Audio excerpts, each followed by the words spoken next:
Erich Fromm once described modern people as being surrounded by things, but separated from themselves. He wrote about men and women who can fill every minute with activity, noise, and consumption, and still feel a strange emptiness when the world finally goes quiet. Decades later, we live in a time where silence has almost disappeared from ordinary life. There is always a screen glowing, a feed updating, a soundtrack running in the background.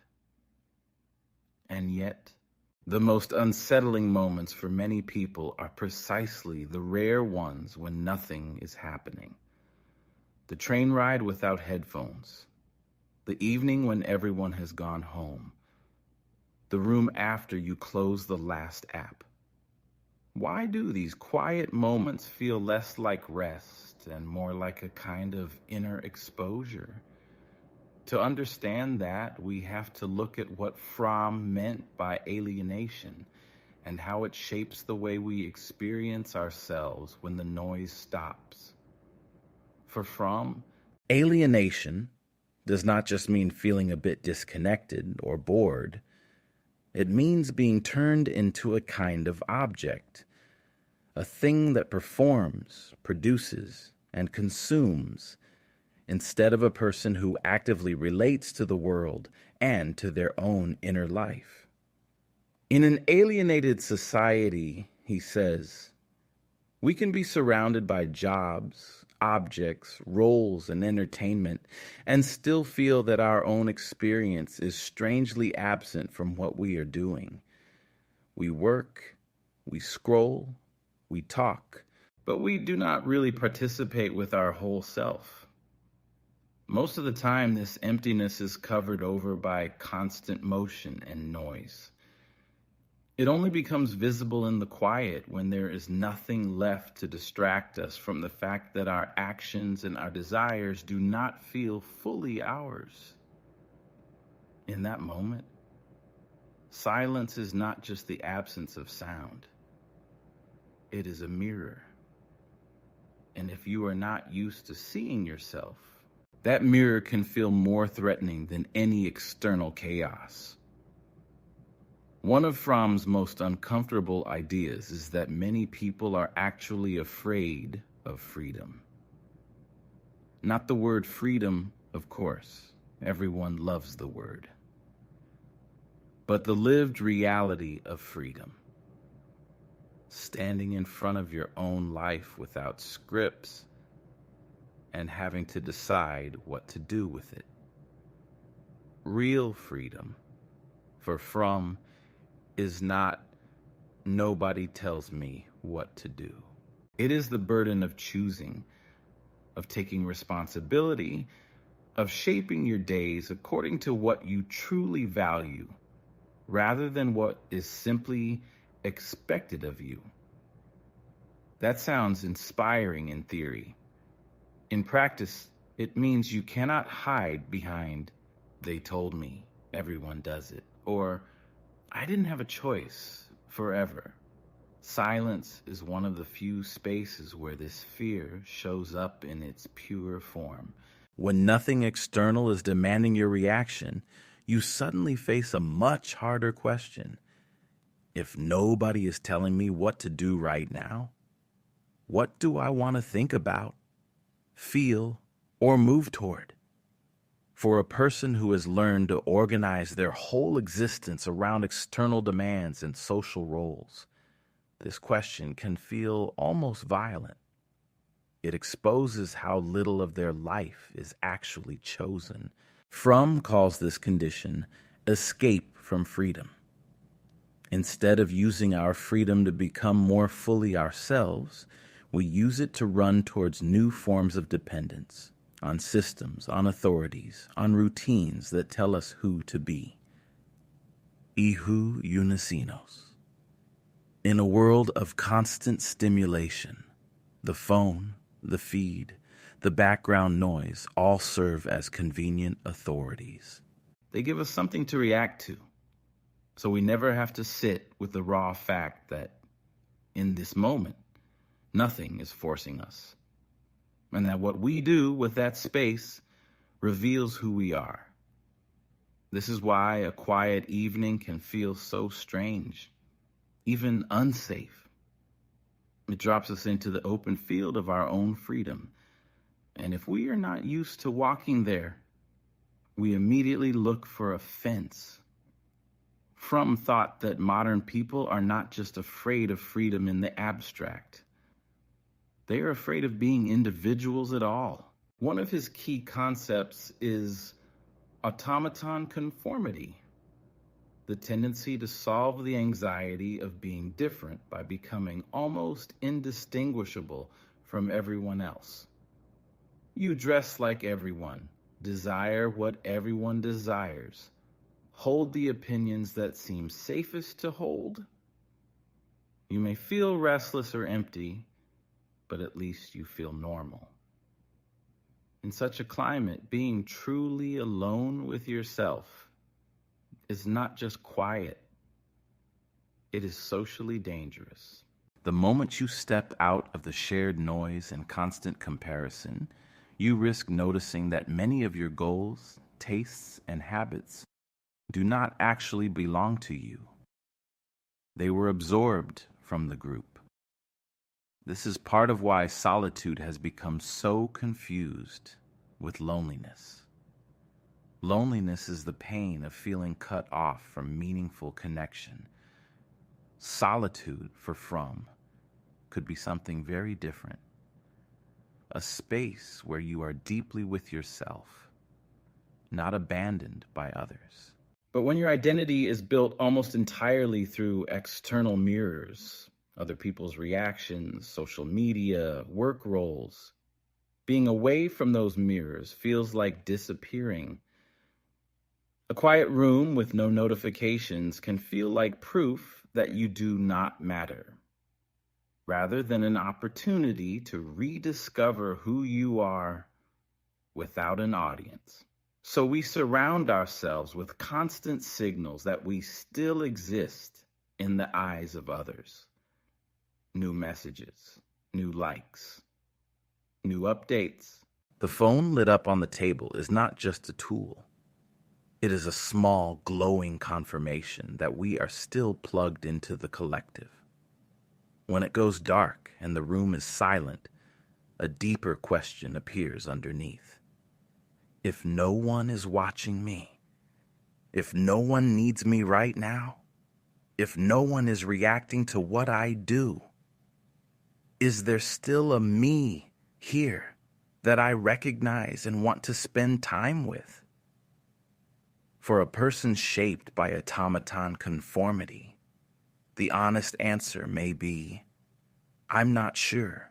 And that uncertainty, more than the physical silence itself, is what makes quiet moments feel so unsettling. Fromm died long before smartphones, but he already saw how an entire economic system could grow on top of human insecurity. He wrote about a marketing character, a type of person whose sense of self is built on how well they can sell themselves, adapt, and stay attractive to the market. In that mindset, you are never simply a human being. You are a product that must constantly update, improve, and perform. Quiet moments, then, are not neutral pauses. They are dangerous gaps in which you might start questioning the script. Why am I chasing this? Who told me this is success? What would I do if no one were evaluating me? An economy that depends on perpetual consumption cannot afford too many people sitting alone in a room asking those questions. So it gives us an endless supply of things to do instead. Platforms are designed to remove friction from stimulation. One tap and you have a new video, a new notification, a new thread of outrage or excitement to join. Every second of silence becomes a missed opportunity to consume more content, more products, more identities. The design is not neutral. Autoplay, infinite scroll, push notifications, all of it works like a soft machine whose job is to make sure the quiet never lasts long enough for deeper awareness to form. Fromm would recognize this as a sophisticated version of what he already described, a system that keeps people busy and entertained while quietly draining their capacity for genuine freedom and relatedness. The result is that our discomfort with quiet has been turned into a business model. The more uneasy you feel in a still room, the more easily you reach for something to fill it. And every reach generates data, attention, and often money for someone else. It is no coincidence that doing nothing now feels almost immoral, like you are failing at productivity, self-improvement, or staying informed. In a world where your value is measured by output and engagement, silence looks like a kind of inactivity, and inactivity looks like a threat. Seen through Fromm's eyes, the strange feeling we get in quiet moments is not a personal flaw. It is a sign that our inner life is colliding with an outer world that profits when we never stop running. If all of this is true, quiet moments feeling strange is almost a rational reaction. We live in a culture that trains us to be marketable, reactive, and constantly occupied, then leaves us alone for a few seconds and expects that to feel peaceful. Fromm's work suggests a different standard. For him, the opposite of alienation is not constant excitement. It is presence. Presence with yourself, with other people, and with the world in front of you. In that kind of life, a quiet moment is not an interruption in the real action. It is part of the real action. It is a time when you can simply exist without having to prove anything or chase anything. Fromm often contrasted a having mode of living with a being mode. In the having mode, you experience life as a series of things to own, achievements to collect, and identities to display. In the being mode, life is about aliveness itself, about sensing, thinking, loving, creating, relating. Silence belongs much more naturally to the being mode. In a quiet room, you cannot consume very much, but you can notice your breathing, your thoughts, the emotional aftertaste of your day. You can become aware of what actually brings you joy or pain, instead of what is supposed to impress others. For someone grounded in the being mode, this is not a threat. It is nourishment. A Fromm-style relationship with quiet moments would not mean romanticizing isolation or withdrawing from the world. It would mean being able to sit still without needing to escape yourself. It would mean using those pauses to reconnect with what you genuinely care about and with the people you love, instead of automatically running back to distraction. The strangeness would not vanish overnight, but it would start to change flavor. From, I need to get out of here, to, this feels unfamiliar, but there is something honest here that I want to get to know. Quiet would no longer be a test you keep failing, but a small piece of freedom you are slowly learning how to inhabit. None of this changes just because we decide that quiet moments should feel meaningful. The patterns Fromm described are woven into habits, technologies, and even into the way we talk to ourselves. So the point is not to suddenly become a heroic monk of silence. The point is to run small, honest experiments that gently test a different way of being Fromm believed that character is shaped through practice.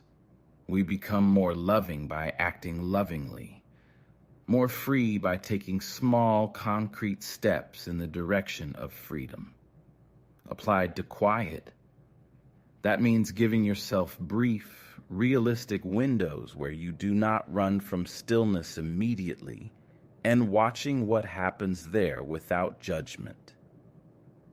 One simple experiment is to create tiny, no-input zones in your day.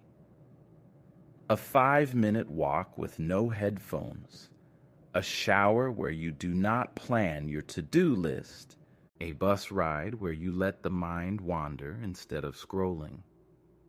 The goal is not to force deep insights. It is simply to notice what surfaces when you are not filling every gap with content. Another experiment is to treat the first quiet discomfort as a signal, not as an emergency. When you feel the urge to grab your phone in the first 10 seconds of silence, pause for just a few breaths and ask, what exactly am I trying not to feel right now? Boredom? Sadness? Anxiety? Naming it already makes it less vague and threatening. You can also invite other people into this process. Fromm emphasized that genuine relatedness, being truly with others, is one of the deepest human needs. Try having a conversation with someone you trust where both of you tolerate small pockets of silence without rushing to fill them. Let a pause hang for a moment and see if something more honest appears after it.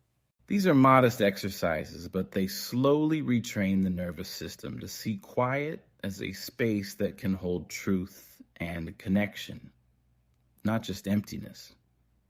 In a world that profits from your inability to be still, treating even a few minutes of silence as something worth protecting is already a quiet act of rebellion. We can now come back to the question in the title. Why do quiet moments feel so strange today?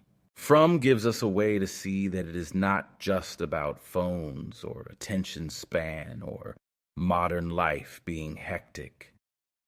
At the core is a pattern he spent his entire career describing, a society that turns people into performers and consumers while cutting them off from their own inner life. In that world, constant activity and constant stimulation are not accidents. They are the fabric that holds everything together. The moment the noise drops, you are confronted with how alienated you may feel from your own desires, your own freedom, your own capacity to be with yourself. The silence is not empty. It is full of questions that the rest of the day helps you postpone. Add to this the fear of freedom, the anxiety of having to choose your life instead of just following scripts, and quiet time becomes a kind of exposure. You are no longer shielded by other people's demands, by social comparison, or by the next piece of content calling your name. You are left with the unsettling possibility that there are parts of your life you have never really decided about. Fromm's automaton conformity makes this even sharper. If who you are is mostly a reflection of the crowd, then being away from the crowd leaves you temporarily without a clear shape. Of course, that feels odd.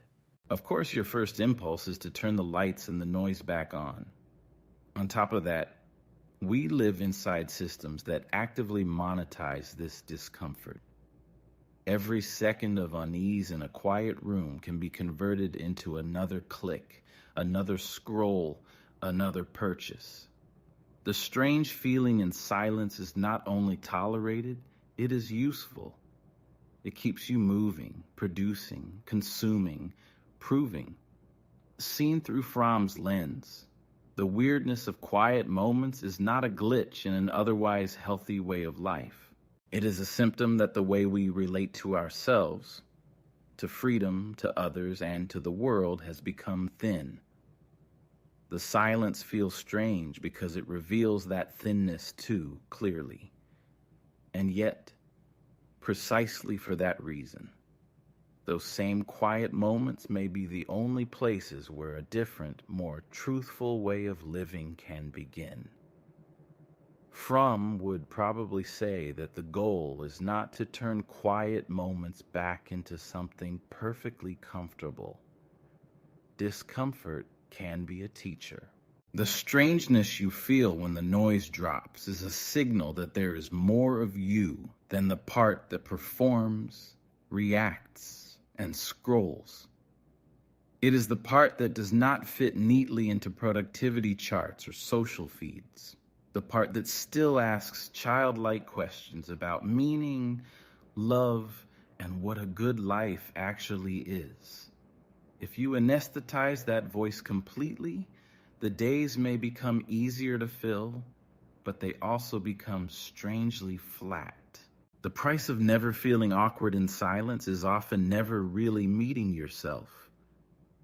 The alternative that Fromm points to is not a romantic escape from the modern world, but a different stance inside it.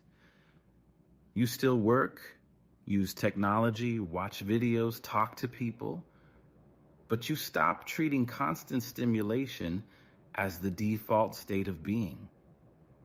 You allow small pockets of unstructured time where you are not producing, not performing, not consuming, only existing. At first, those pockets may feel like stepping into a room with the lights off. You see vague shapes of fears, regrets, and desires you have not named yet. Over time, if you stay, your eyes adjust. You start to recognize familiar outlines. You realize that what looked like a void is actually a space where new choices can be made. So the next time a quiet moment appears, the walk home, the shower, the late night when everyone else is asleep, notice the reflex to escape and consider delaying it just a little. Not to prove a point, not to be better, but to see what is actually there when the show stops for a minute. Ask yourself gently what kind of relationship you want to have with your own mind. One that depends on permanent distraction, or one that can tolerate and eventually even welcome being alone with itself. In a culture that constantly invites you to run away from that encounter, choosing to stay, even for a few breaths, is already a small act of freedom. And, as Fromm reminds us, freedom is not something we wait to feel ready for. It is something we practice quietly in the moments when no one else is watching.